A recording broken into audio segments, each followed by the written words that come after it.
Bonjour à tous, cette vidéo a pour vocation d'être le commentaire épinglé de la première vidéo que j'ai fait sur FTT et qui date d'il y a quelques temps. Alors, c'est finalement le débrief de l'aventure de ce token et du fait que ça s'est extrêmement mal fini. Donc, évidemment, comme vous le constatez, j'ai décidé de ne pas effacer cette vidéo et de absolument tout assumer. J'ai eu envie un peu de l'effacer parce que je me suis dit, il y a peut-être des gens qui vont regarder la vidéo en diagonale et qui vont pas comprendre que le contenu est en quelque sorte plus du tout d'actualité étant donné les événements qui se sont produits et vont peut-être vouloir gamble sur le FTT alors que il est complètement mort, quoi. C'est pas du tout.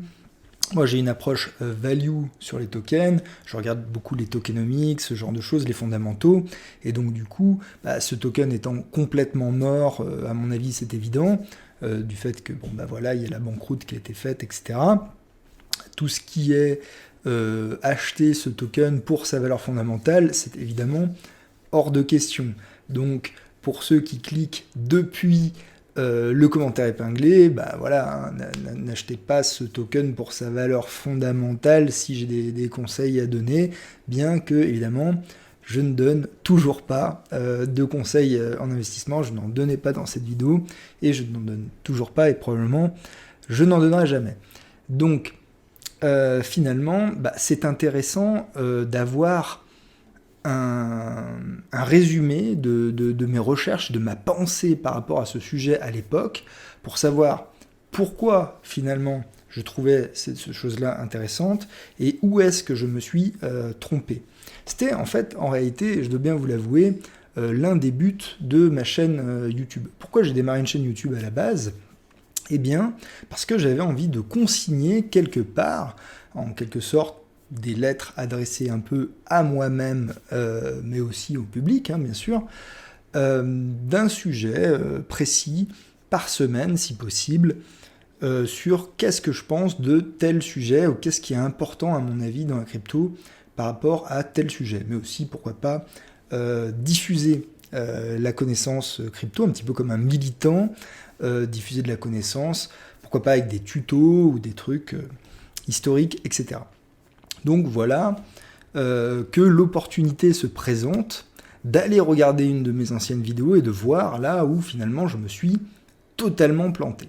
Alors du coup j'ai regardé cette vidéo juste avant de tourner cette petite vidéo de récap et j'ai noté que je passais 27 minutes à détailler les tokenomics. Alors je les ai pas détaillés en plus autant que j'aurais pu ou que j'aurais dû, mais je les ai quand même vraiment beaucoup détaillés et c'est vrai que c'est quelque chose que j'ai tendance à faire quand je regarde un projet, je regarde pas mal les tokenomics un petit peu sur toutes les coutures et je trouve que cette partie qui dure 27 minutes est plutôt très bonne. A posteriori, je la regarde et je ne me dis pas, tiens, il y a un truc horrible finalement qu'on a appris au niveau des tokenomics. C'est vrai que j'ai pas mentionné que Binance possédait beaucoup de tokens, j'ai pas mentionné énormément non plus que FTT possédait beaucoup de tokens, mais je n'y voyais pas un grand inconvénient. Je considérais que à la fois FTX et Binance étaient des investisseurs dans le projet, et voilà quoi, c'était une faible, je remarque quand même qu'il y a une faible distribution sur la tokenomics en allant sur Etherscan et en regardant tout ça, mais malgré tout, ça ne m'avait pas paru un grand danger à l'époque, et c'est vrai que ça l'est de se dire, voilà, il y a un concurrent possède beaucoup de tokens, s'il les dump, qu'est-ce qui se passe ? Là, en l'occurrence, c'est s'il menaçait de les dump, qu'est-ce qui se passe ? Enfin bon, bref, je ne vais pas refaire l'histoire. Il y a beaucoup de contenu qui a été fait sur Internet là-dessus. Moi-même, j'ai fait des petits briefings au moment où ça arrivait parce que je trouvais ça intéressant. Maintenant que tout le monde en a parlé, je ne vais pas apporter particulièrement quelque chose de nouveau par rapport aux autres. Donc, je vais m'arrêter là-dessus. Donc, sur cette partie qui dure 27 minutes, je suis assez satisfait de moi, je ne trouve pas que j'aurais dû faire ça différemment. Ensuite, par contre, j'ai passé seulement 3 minutes, donc la vidéo se base sur 2 hypothèses, de questions à vérifier avant de savoir si c'est une bonne idée ou une mauvaise idée d'investir dans FTX. Premièrement, est-ce que le token est lié ou non au succès de la plateforme ? Et la réponse était oui. Et on voit que on ne verra pas si effectivement le succès aurait impliqué, aurait donné des prévisions justes par rapport à ce que j'ai fait là, puisque de toute façon l'entreprise est morte. Et la deuxième hypothèse c'était est-ce que FTX aura du succès ? Et sur cette deuxième hypothèse, donc il y a 2 hypothèses, et sur la deuxième hypothèse, qui est en réalité très très importante, je ne passe que 3 minutes.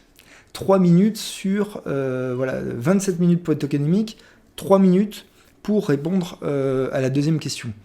C'est un peu léger, et on voit que c'était un peu léger.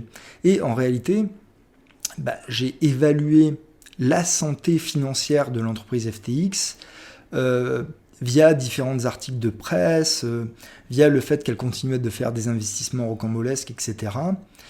Et c'est vrai que de loin, elle a l'air de se porter aussi bien que Binance, voire beaucoup mieux que Coinbase par exemple.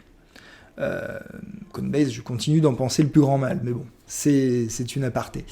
Donc du coup, finalement, je n'avais pas envisagé le fait qu'en fait c'était tout simplement un scam et que ça allait s'effondrer, quoi.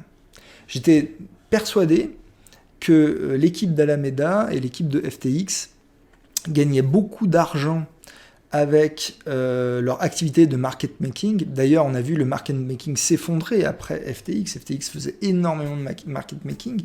Je crois qu'il y a une stat qui est sortie où on a vu que en fait, la liquidité a baissé de 40% sur le marché crypto parce que FTX apportait 40% de la liquidité. Alors le market making, c'est quoi ? C'est d'être en gros l'ordre, vous savez, dans un order book, il y a tous les ordres à l'achat, il y a tous les ordres à la vente, et le prix, c'est le moment où l'achat et la vente se rejoignent. Et le market making, c'est d'avoir une position, ce qu'on appelle delta neutrale, c'est-à-dire que vous avez, par exemple, autant de short BTC que de long BTC, donc peu importe l'évolution du prix de BTC, votre stock de BTC, finalement, ne vous coûte pas d'argent. Si le short perd de la valeur, le long en gagne autant. Si le long en gagne autant, le short en perd autant. Donc du coup, ça permet d'avoir du BTC sans avoir à s'exposer au marché. Donc du coup, ils étaient censés être delta neutral sur leur position, d'apporter de la liquidité aux order book et de gagner de l'argent, ce qu'on appelle sur le spread. Et bon, c'est un peu compliqué, mais cette activité de market making gagne beaucoup d'argent. Et moi, j'étais persuadé qu'avec autant de market making, ils gagnaient énormément de cash. Et donc, du coup, ça expliquait leur croissance, leur succès. Tout ça, pour moi, faisait sens. Et je ne parle pas du tout, par exemple, dans cette vidéo, du fameux FTX Earn. Et c'est vrai que j'ai vérifié et que j'en avais entendu parler bien avant le fait de faire cette vidéo, mais je l'avais totalement oublié. Je suis pas particulièrement intéressé par la CeFi en général, parce que généralement je trouve que c'est du risque. Et je me souviens que pour avoir accès à ce Binance Earn, fallait désinstaller ou je sais pas, enfin en tout cas fallait installer l'app qui n'est pas l'app de FTX de base, une autre app en fait. Et il fallait désinstaller des trucs, j'avais activé une option dans FTX qui permettait de faire du trading de je sais pas quoi, de prendre du levier, je sais pas quoi, parce que j'avais voulu essayer les options de la plateforme, bien que je ne fais pas de trading, ou très très rarement, très très peu, et j'avais quand même appris à utiliser cette plateforme, j'ai passé quelques trades, etc. Je voulais avoir cette culture, cette connaissance, bien que je sache que le trading n'est pas pour moi. Je pense que c'est bien d'avoir des connaissances en général. Bref. Et puis, pourquoi pas passer un trade de temps en temps. Je m'étais amusé à un moment donné sur FTX à passer un trade sur une news par rapport à Telegram, etc. J'avais réussi à faire un petit peu d'argent comme ça, mais c'est vraiment pour le fun en fait. C'est le côté un peu casino parfois, qui est pas bien, ce qu'il faudrait pas faire avec son argent. Mais là, en l'occurrence, j'avais vu une news de Telegram par rapport à tonne. Donc du coup, j'avais acheté du tonne en spot, enfin en levier 1, quoi. Et puis je l'avais revendu une fois qu'il avait fait plus 20%, et puis c'est tout, quoi. Enfin, je fais pas des trucs fous, quoi. Clairement, c'est pas mon truc.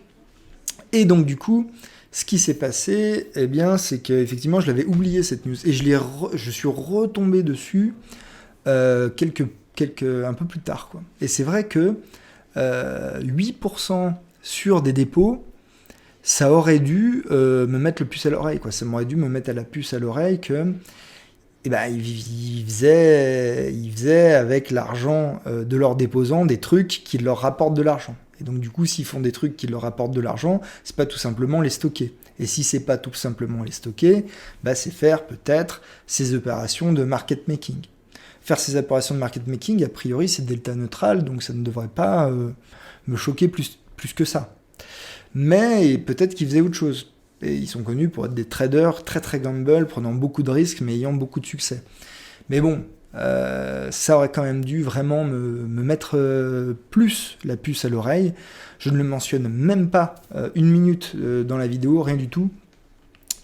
Et donc du coup, dans la vidéo, je dis effectivement que FTX gagne de l'argent sur les fees, sur les volumes, ce qui est vrai.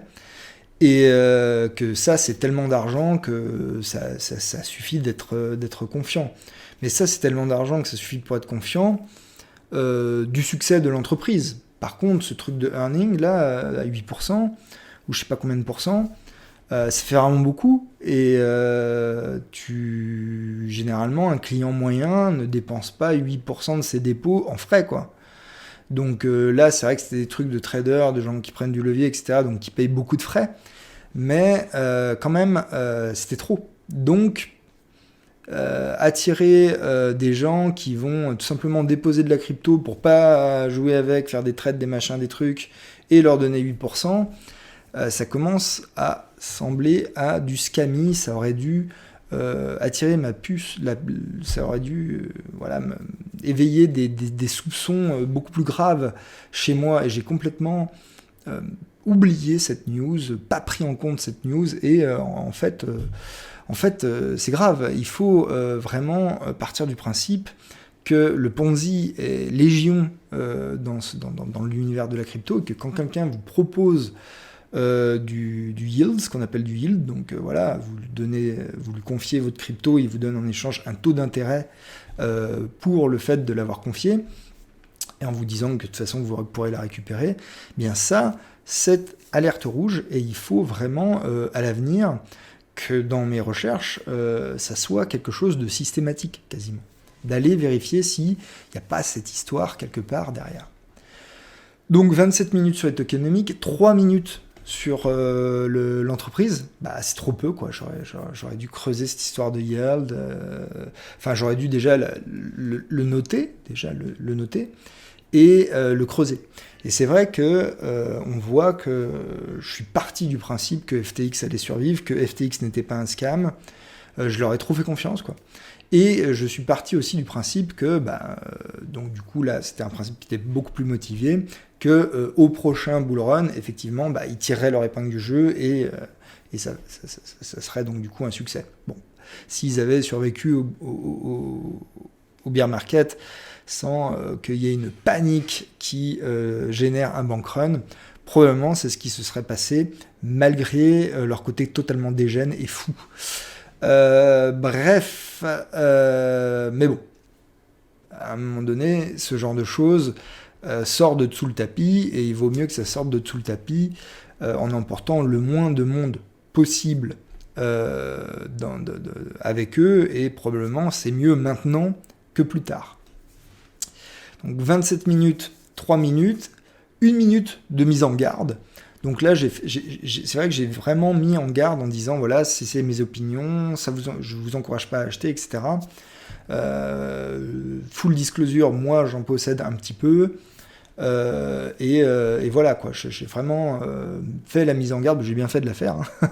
Et je vous le redis, aucune de mes vidéos ne sont du conseil en investissement. Je vous encourage pas du tout à avoir les mêmes opinions que moi. Je partage simplement ce que je pense, et je peux avoir tort. Et là, manifestement, j'ai eu tort. Donc, faites très attention. Et puis, 2 minutes bonus sur une réflexion par rapport aux security tokens, aux tokens que j'appelle tokens d'entreprise, et leur avenir. Donc finalement, il y a 30 minutes de vidéo avec lesquelles je pense que je peux toujours être tout à fait d'accord avec la plupart des choses qui ont été dites, ou quasiment 100%, et 3 minutes où je suis d'accord en fait avec ce qui a été dit en les re-regardant. Simplement, il manque une partie très très importante et c'est ce qui fait effondrer tout le raisonnement et fait que j'ai fait un très très mauvais investissement puisque c'est un investissement qui tombe à zéro. Alors finalement, ai-je perdu beaucoup d'argent par rapport à ça ? Eh bien, c'est peut-être une question que vous vous posez, je vous le dis, j'ai perdu entre 1 et 3% de mon bag qui était en token FTT, de mon bag crypto. Faudra que je refasse les calculs, mais à mon avis, je suis à 1,5%, entre 1,5 et 2% en fonction, vous savez, les pourcentages de votre wallet crypto, en fonction de l'évolution du prix des différents assets, c'est pas des pourcentages fixes.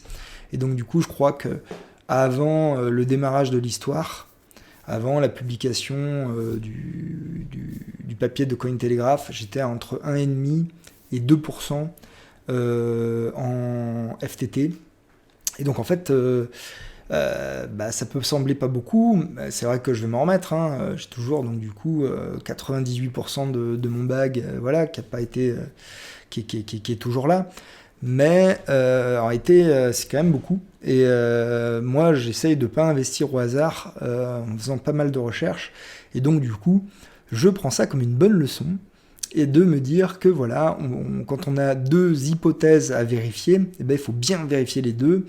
Et même si j'aime beaucoup ces histoires de tokenomics, que ça ne me dérange pas de passer du temps là-dessus parce que je trouve ça intéressant, voire même passionnant, eh bien, j'aurais dû passer plus de temps sur la deuxième hypothèse à vérifier et ne pas considérer comme le fait que ça allait de ça que l'entreprise sous-jacente au token FTX était une entreprise sérieuse malgré les milliards que les sous-gestions, malgré tout en fait. Je veux dire, Madoff, le mec, au bout d'un moment, c'est président du Nasdaq, quoi. Il est crédible.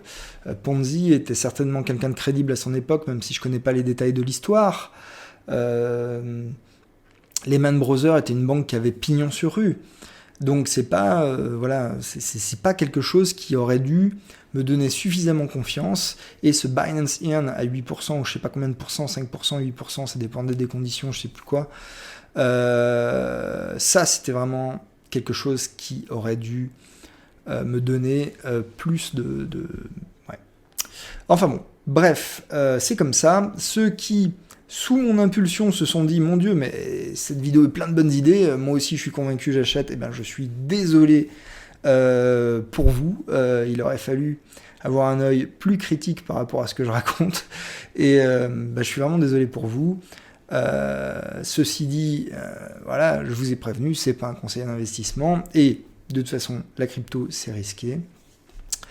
En attendant, moi, je vais continuer d'essayer de raconter des trucs pas trop bêtes sur la crypto. J'espère que vous appréciez cette transparence. Quoi qu'il en soit, je vous dis à bientôt dans l'univers crypto. Vous pouvez me rejoindre sur Telegram, sur Twitter pour la suite des événements. Et je vous souhaite une bonne soirée.